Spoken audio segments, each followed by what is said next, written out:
Hello everyone, I'm welcome all on Data Phoenix webinar.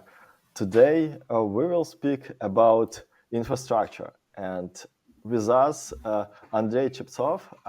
He is founder and CEO at Dstack, and he will talk about what limitation Kubernetes have and how using Dstack you can improve and use Kubernetes in a better way for training and deploy GenAI models. I give the microphone to Andrey to start his presentation. Awesome. Thank you, Dmitry. Thanks for having me. Pretty excited to present my thesis today. As Dmitry said, I'm the founder and CEO of Dstack, the company that is building the open source project called Dstack. And this is also the main reason why I'm speaking about managing infrastructure for AI. The project we are working on, the Dstack open source project, we built it to make it easier to manage AI infrastructure. And today we'll talk about, well, in general, like what are the challenges of managing infrastructure, why one would want to do that. And of course, we'll mention Kubernetes as one of the standards for managing infrastructure. And we'll also talk about Dstack and how it compares to Kubernetes. So it's going to be a pretty introductory level of the presentation, but it could be quite interesting for folks that actually interested in learning more about like what are the challenges of managing infrastructure, and then why tools such as Kubernetes and Dstack are needed, how they compare to each other. A little disclaimer here. We're gonna compare Dstack and Kubernetes and talk about the advantages and disadvantages. And I'm going to present my personal opinion on that matter. And I'm very happy to discuss this topic also and drag it like outside of these presentations as well. So feel free to share your feedback, questions, and comments, and where you also have different opinion in the Slack channel, which Dmitry mentioned. And I'll be more than happy to also take the discussion there as well. Right, here we go. So we'll start with the first question, which is why anyone would want to manage infrastructure. There are many ways today to run software and also run AI without a need to manage infrastructure. Like the simplest example is lambda function. Take AWS cloud provider as an example. It allows us to run functions without us managing the infrastructure behind. So what it means is that the cloud provider manages this infrastructure for us. We don't really have to think of the network, of the hardware, of the container orchestration.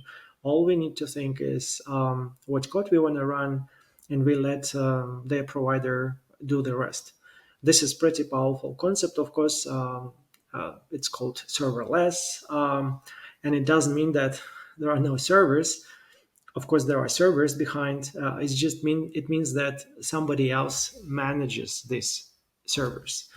So the infrastructure is managed for you.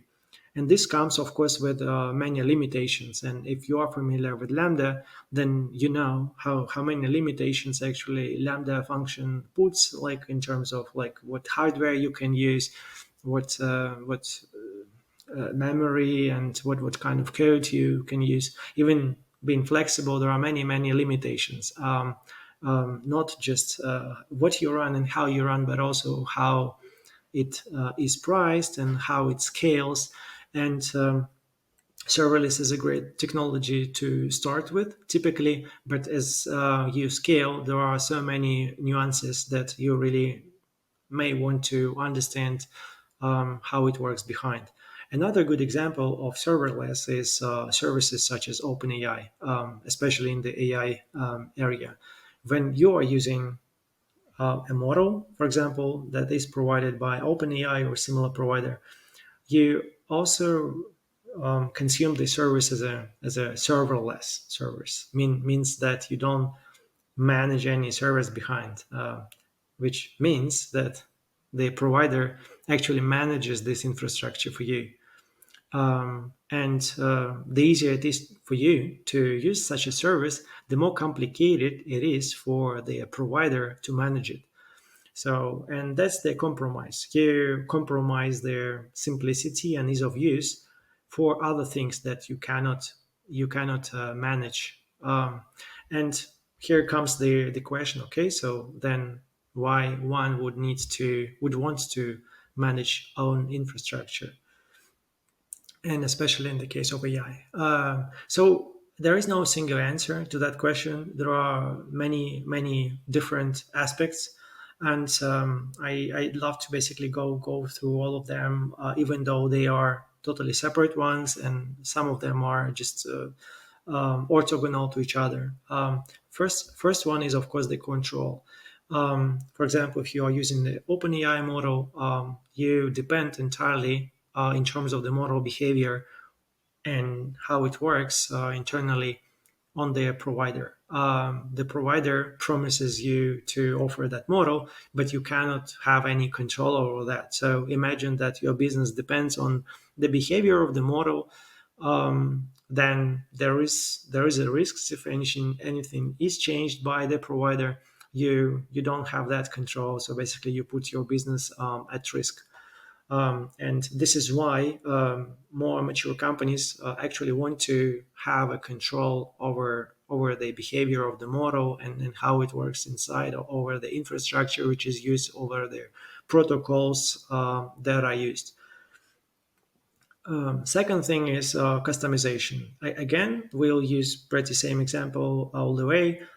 With OpenAI, there is a way to customize it, but there's a significant limit to that. There are many things that you cannot customize. You cannot customize a model. You can just fine tune it to a certain extent, but you cannot change the model significantly.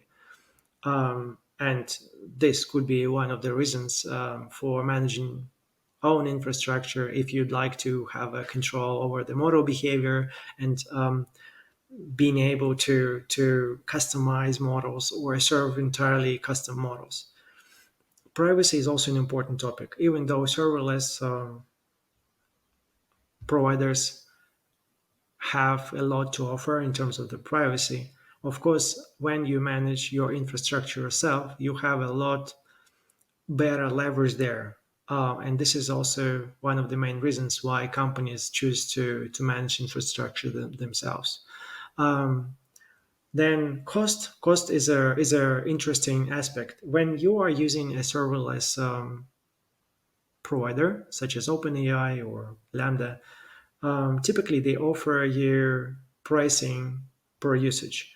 Means that if you're using the server, the little of the server, if your usage is very little, then you pay very little. And the more you use, the cost actually grows linearly. And it means that if your usage is very high, then your cost will grow linearly, and at a certain point, it's going to be too much. And this is why, for example, if you are using the most advanced model by OpenAI, then sometimes costs grow too high, and you need a way to manage those costs. And this is where managing infrastructure yourself can help you, because if you manage this infrastructure yourself, then you don't have to pay premium for the vendor for managing this infrastructure for you. Means that if you can leverage tools to manage it efficiently, then you can drive the cost down significantly. And this is an important factor for serving AI models as well.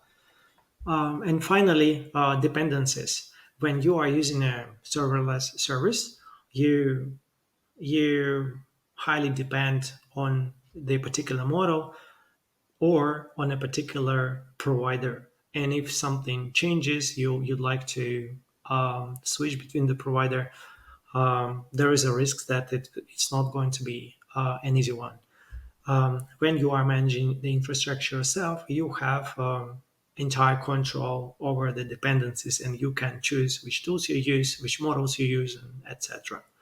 So those are the reasons why companies decide to manage the infrastructure themselves. And then next we're gonna talk about the challenges. Even though here in the slide I have two main points here, managing infrastructure is associated with many challenges. There's a lot more than to these challenges, but if when I reflect, I think of these two as most let's say difficult problems to deal with. When you are responsible for managing infrastructure, probably the most important thing is reliability. When you are using serverless provider, then their provider is responsible for their for how reliable the service is, and they have to because you pay the premium. They have to invest a lot of this money to making the infrastructure highly reliable. So if you decide to manage the infrastructure yourself, of course, the first challenge there and primary challenge you deal with is reliability. And whenever you decide about the tools to use for infrastructure management, reliability comes first, always.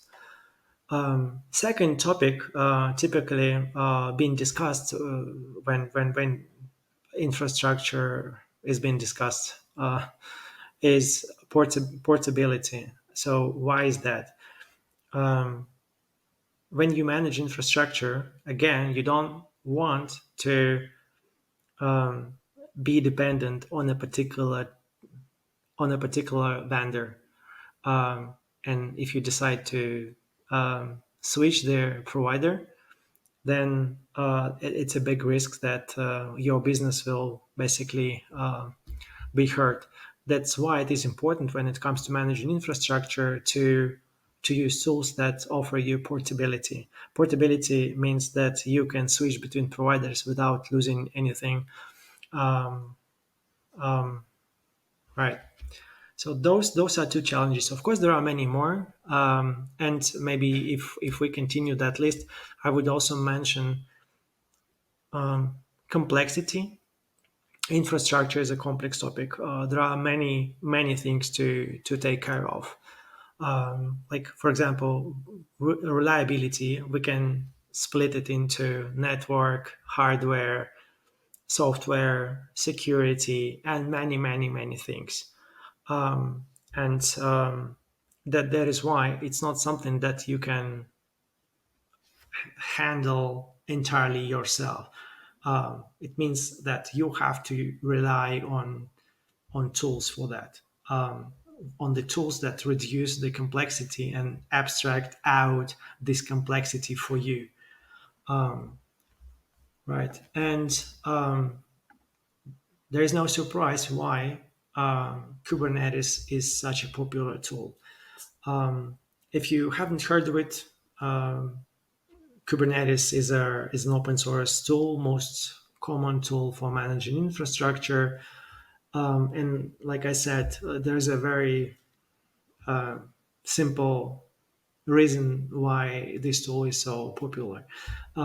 It offers you reliability. So basically, it solves the scalability and all of the aspects that are important for managing your infrastructure. Then Kubernetes is portable, means that it is an open standard, and regardless of which provider you use, as long as the provider supports this standard, like the framework engine, you can rely on Kubernetes as a tool. I mean, of course, there are many nuances, and maybe we'll mention some, but maybe not into the very uh, depths. Also, I would like to mention that one of the reasons why Kubernetes is such popular tool is that it's open source, and it means that there is a community behind, and there are many tools built on top of Kubernetes. And this is one more reason why you can rely on Kubernetes, because even if one solution might not work perfectly for you, there are many others built by the community. Sometimes, of course, it creates more complexity than it solves the problem, but still, it is very important for such a tool that helps you manage infrastructure to be open source.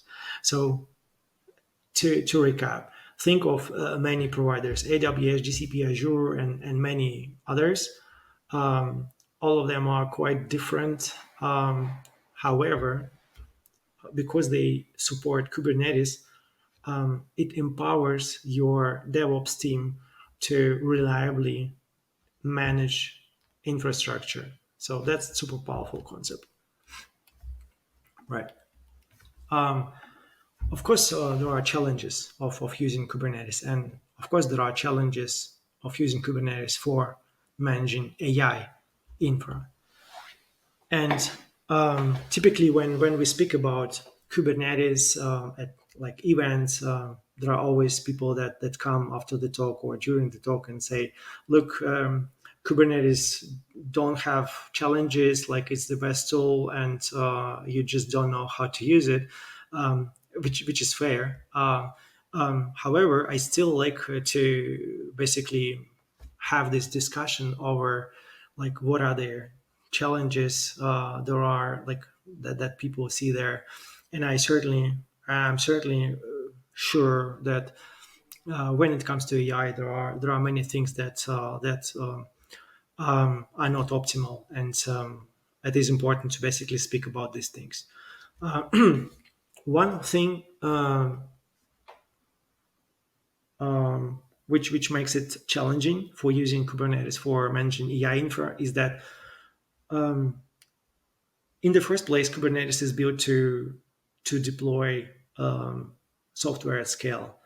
So all of Kubernetes like primary concepts, they are about deployment, about scaling the infrastructure. And when it comes to AI, it's not always production deployment, or not only deployment. We'll talk about like what AI consists of in further slides, but basically there are many other things. You have to do development, you have to run and orchestrate tasks, which are not exactly the deployment workloads. And also when it comes to deployment, there are some nuances like it's also GPU accelerators basically, and also aspect in regard to like it's not just a workload, it's also a model. So there are many things that you have to deal with, and that's why typically teams not using Kubernetes directly, but actually use some other tools that are built on top of Kubernetes. So basically, just Kubernetes alone is not enough. And secondly, now today, like with the advance of AI and the great demand for GPU, there are also many more providers that don't even offer you Kubernetes, but they offer a lot simpler interfaces like programmatic API and SSH access and other stuff, which makes it really hard to use all those services because there is no such a thing as Kubernetes for that. And for those cloud providers, it's quite challenging to bring Kubernetes to make it compatible with Kubernetes, because Kubernetes is quite complicated thing. You basically have to implement the entire stack of Kubernetes to be Kubernetes compatible. So this creates quite a lot of problems there, which we'd like to talk about. So at like at the Dstack company, we built a tool called Dstack. It is an open source project, which orchestrates containers just like Kubernetes. So in that case, Dstack and Kubernetes, they are the same thing. They help orchestrate containers over the infrastructure provider, which can be any provider. One difference here is that this stack from the day one is tailored for AI development and deployment. So basically, on one hand, it's not just only deployment, but also development, which we'll talk about. And then it's like AI workloads are the first class citizens. And I also mention in more detail what it really means. One thing that also makes it like different from Kubernetes is that if with this step with Kubernetes, the cloud provider have to implement the Kubernetes stack to offer Kubernetes interface over the provider. In case of Dstack, you don't have to do that. It is just enough to on the Dstack side to implement what we call a backend that will allow you to manage infrastructure with a particular provider. So with Dstack, there is a backend for AWS, there is a backend for GCP, Azure, Lambda, TensorDoc, VastAI, and many other providers that AI engineers actually use today to access affordably cloud GPU. And finally, of course, this tech is also open source entirely. And we'll now talk more in more detail about like what this tech is, what defines it, and how and what exactly we mean when we say AI development and deployment. So if you look at this stack, there are four primary concepts that you basically have you that it helps with and that you have to understand in order to use this stack. First one is the most simple one is dev environment. You might be familiar with such a thing as dev environment. Dev environment is a let's say setup of a specific environment and hardware, typically something that you use with a interactive development environment like an IDE, VS Code, PyCharm, or Terminal, or Jupyter Notebook that allows you to interactively work with your code. And with Dstack, this is the first class citizen, which means that you can provision dev environments with Dstack, and Dstack will take care of all of it. And we'll talk about how this works also in more detail in further slides. Second is tasks. Tasks are also first class citizen, and those could be batch jobs, fine tuning jobs, like training jobs. In AI, you not only deploy stuff, but you also sometimes have to schedule long, very heavy jobs that you need to run in order to train a model or fine tune it. Then services is when you deploy something. And finally, we also offer such a abstraction as pool. Pool is a way to manage the life cycle of cloud resources, because unlike traditional resources, GPU resources are pretty expensive and sometimes are very hard to get. This stack offers this pool concept that allows you to easier manage the access to those resources. And you can arrange these resources into pool. You can configure how they can be consumed, and then whenever you run dev environments, tasks, and services, you basically reuse this compute from those pools. Right. So here's an example of how dev environments work. With Dstack, just like with Kubernetes, everything is declarative. You can define a dev environment declaratively. Means you specify the environment, like I don't know, version of Python or base Docker image. You specify the resources that you need, what kind of GPU you need, like how much memory you need, whether you need an IDE, and then you run this configuration with Dstack, and Dstack automatically picks the right resources over the one of their configured providers, and then you can access it through the desktop IDE and work with that dev environment as long as you need it, and then release it, and then resources are released to either to the pool or to the provider, which makes it really convenient to do development for AI. You can easily switch between different kind of resources. Right now you need A100, tomorrow you need some other machine, and you always can use your desktop IDE with all the plugins that you want, or use a Jupyter notebook, and everything is declarative, means that everything is in code, and you can replicate it at any time with any provider that you want to use. Right. Second one is tasks. Um, just like dev environment, they are also declarative, and you can define many things there, like environment, like what commands to run. With task, you can also configure ports. Like for example, if a task also has some I don't know web application that requires that is required for the task, like it could be anything. This deck allows you to configure that as well. You also configure resources, nodes. This is also something that is to be released soon whenever you want to run a distributed job. And then you run that. This deck also takes care of the provisioning at all with a chosen provider. And then it also handles the port forwarding and other things like Kubernetes. But basically, it's a little bit more high level, and it's pretty useful for training and fine tuning. Like for example, like in this particular animation, you see that you just define this fine tuning script. You can use any framework for fine tuning. You can use any base Docker image, and then you just run it, and it runs within the configured cloud. Right. Services. Services is what you're going to use if you want to deploy something.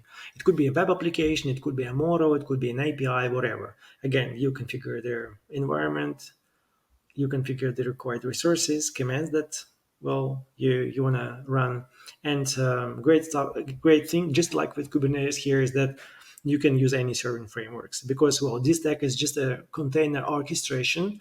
It allows you to use any serving frameworks, any Docker images. Um, it, you can even use any language you want. It gives you a lot of freedom. One cool thing that makes it useful for AI development is that you can not only configure what you want to run, but also in case it's a model, you can configure the model mapping, and then this stack will automatically provide the OpenAI compatible interface for that for accessing that model, which is pretty cool because, regardless of which framework to use, you can be sure that there is an OpenAI like kind of a standard for accessing any models that you deploy through this stack. Replicas is also something that to be released soon, that allows you to automatically scale that particular model or API across multiple nodes and regions. Right. Finally, pools, which I mentioned. As I said, because GPU resources are pretty expensive and sometimes are hard to get, it is important to manage their life cycle. So this deck allows you to book these resources and then reuse these resources as long as you need them, and then release them. So whenever you run something with this deck, you have this provisioning policy. For example, you can say, okay, so reuse resources from the pool. If there are no resources in the pool, get me resources like either on demand or sport or some other things, some other options.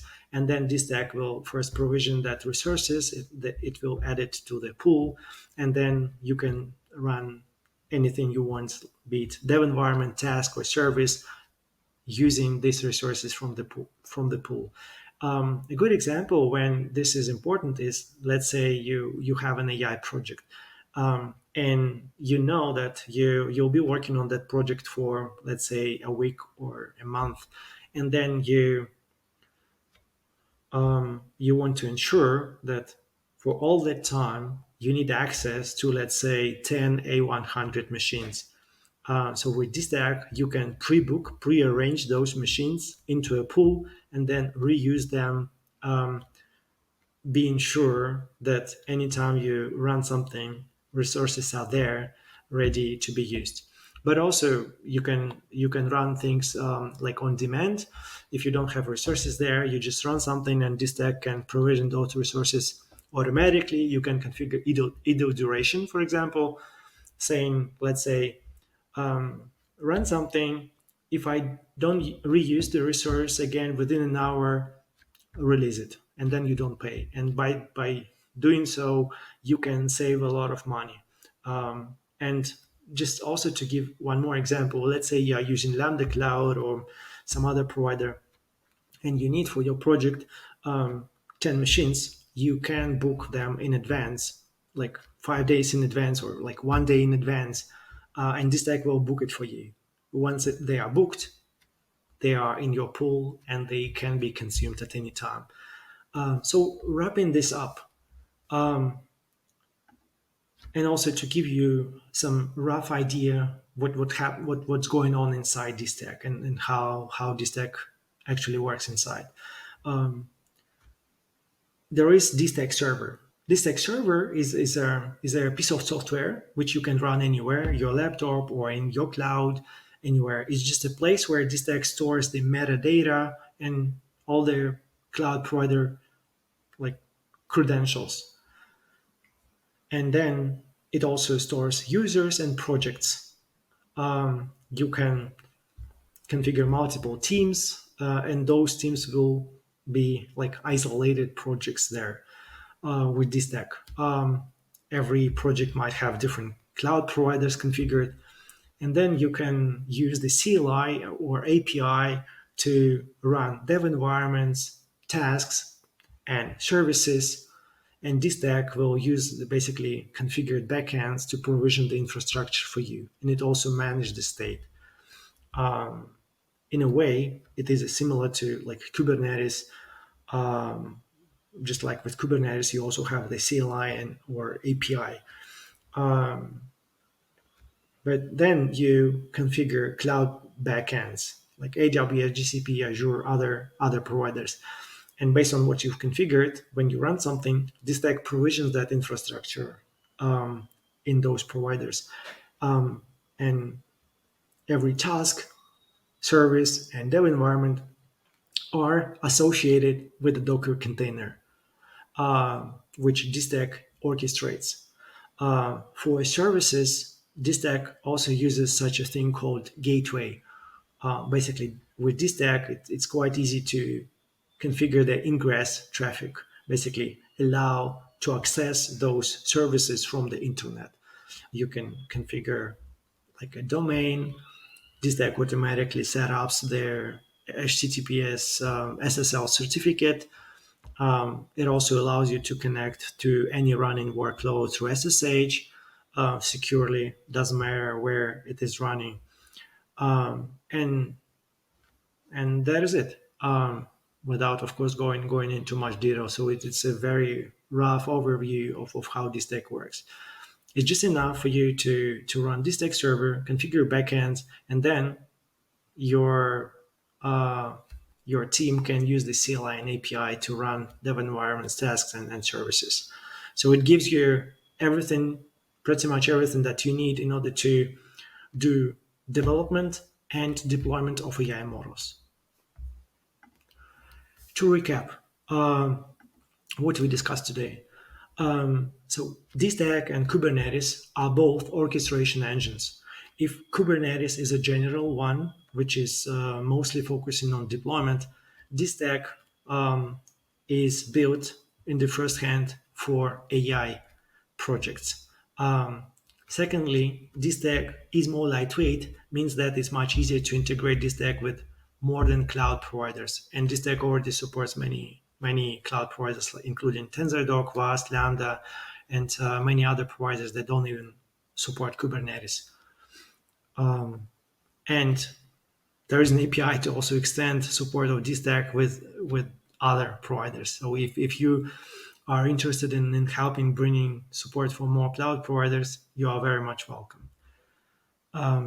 So having said that, happy to see if there are any questions. Also, if we have time for questions, and also I'd like to maybe finally to mention that there's a link to the documentation where you can find more examples, like in some tutorials how to use this deck, and also the link to the Discord channel where you can ask questions and engage with other Dstack users, and basically stay up to date. Yeah, Andrey, thank you for this good presentation and overview. Uh, Please join to our Slack channel and on the channel of events where we have the thread about this webinar. Ask your question, and still folks come to our Slack channel. I have some question about the future and about integrate this tech with other systems.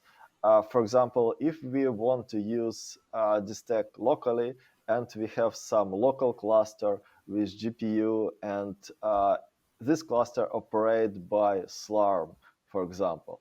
Do you have some plans to integrate with such workflow managers for cluster, which are locally and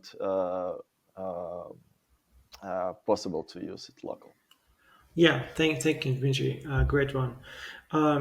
We have already a plan to allow you basically to connect your bare metal like machines to Dstack, and this will be quite easy to do. So you would just need to have an SSH access to that machine, and then one command will let Dstack automatically connect through SSH to that machine and install automatically the agent there, which will connect that machine to a pool. And then you'll once you run that command, basically Dstack pool add, and then you provide the host of your machine. Dstack will automatically add this machine to a pool. So next time you'll run something, Dstack will see that machine in the pool, and it will basically use that to run those containers there. And please. Yeah, but it's case when we have the some machine which we can use only for this tag. But if we want to share it for some other computing tasks, um, sometimes we need to have some queue for using this resource. And if we speak about not one two machine but 100 machine, it's I think a little harder to manage all this machine, and that's why very often use some Slurm manager for manage all this compute power. Right. Uh, I just wanna mention that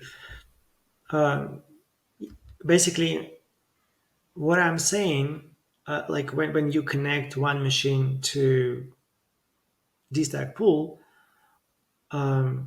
you can do that for many machines. Imagine that you have a cluster of interconnected machines, like I don't know, 100 machines. When you connect them to Dstack, they all are accessible through Dstack.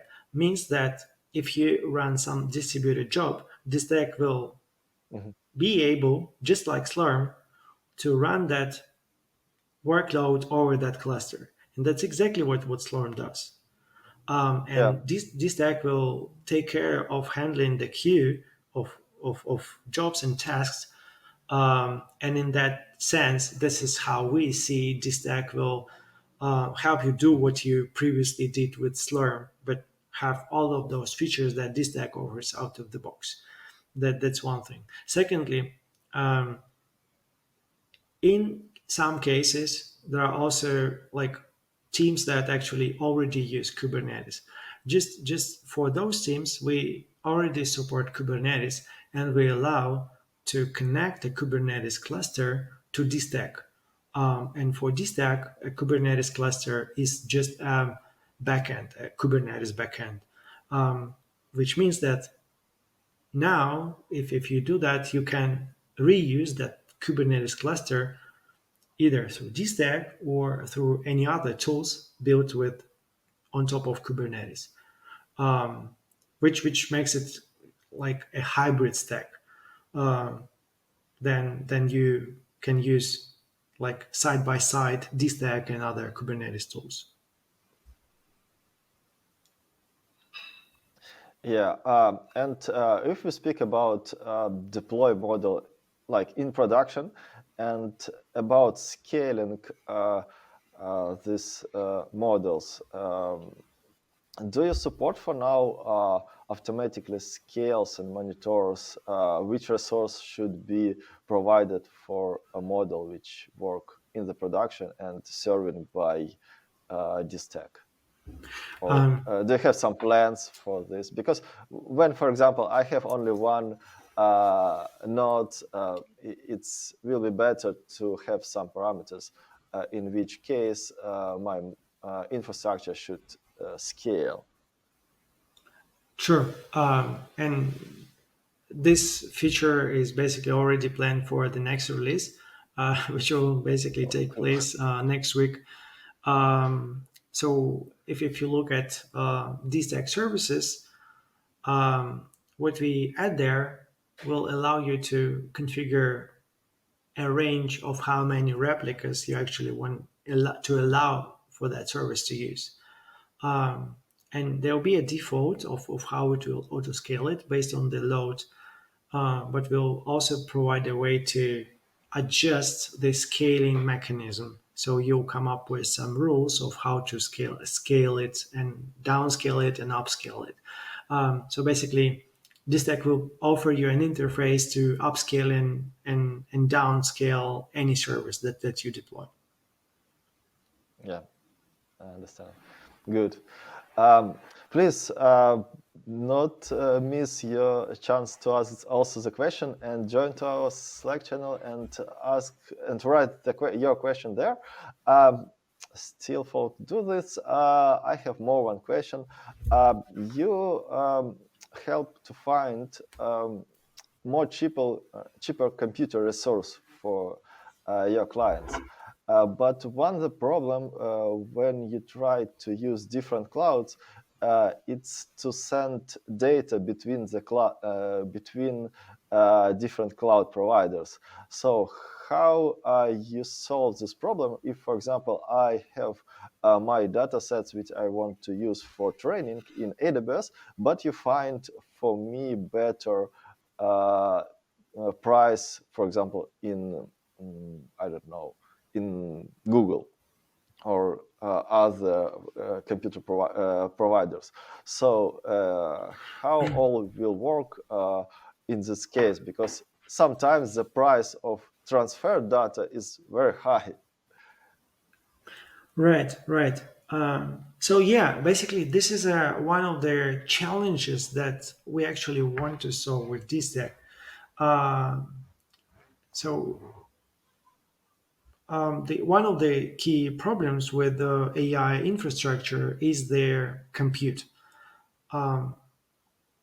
Because of this high demand for GPU and because of that high cost of the GPU, there's a lot of scarcity of in the market, and GPUs is really hard to get. And sometimes you can see, for example, that in order to get your infrastructure, you basically compete for an order, like to NVIDIA, with other companies. And then what basically the leverage that typically like such a provider as NVIDIA is using is it offers you to make a commitment like on the size of the deal at all. So that's why companies such as like Meta and Microsoft, they are able to buy a lot of compute. And you, as a startup or as a smaller company, you often find it impossible to basically sign a 3-year like reservation contract or like pay a lot in advance for basically buying that infra. So that's why infra is so hard to get. Like GPU is so hard to get. However, what we also see that there are many smaller providers that actually buy that GPU, and there are many other, let's say, ex crypto companies that have a lot of compute and which they throw into the market. And that's why we see a lot of compute providers, alternative compute providers. And that's why often it's much easier to get compute with a smaller provider than with Dstack. And that creates, well, it solves the problem of accessing the GPU because, well, there are companies that let you get the cluster that you need. However, this cluster can be in some region, or you might have like basically like compute spread across multiple regions. So basically, I'm just explaining why this question is important and why it exists. And getting back now to your question, I wish there was a way basically to solve it like a silver bullet. There is no such a way. There are multiple challenges. One challenge is providers such as AWS, GCP, they have ingress fee. When any data is downloaded from outside, those providers ask you to pay. Means that if you run a lot of workloads, like a lot of run many heavy jobs within particular provider and region, means those providers push you to basically store this data there or replicate this data there. Yeah. And there are no solutions like super convenient solutions for data replication yet, at least known to me. But for example, there's already providers such as, for example, Cloudflare that offer you, for example, R2 service that even though it doesn't replicate data for you, it offers you, for example, no egress fee. Means that you can download the data from that storage and don't pay for that transfer. So basically, it's free for you. And this is a great tool because then you can have those R2 buckets in the regions that you need, and you can replicate data there yourself. And then you can save on the data transfer. And some providers, actually modern providers, some of the providers that don't ask you to pay for the egress fee, which is cool. So it's another way to say that it is a challenging problem to solve. There are tools for that, but today you have to basically manage it yourself where your data is.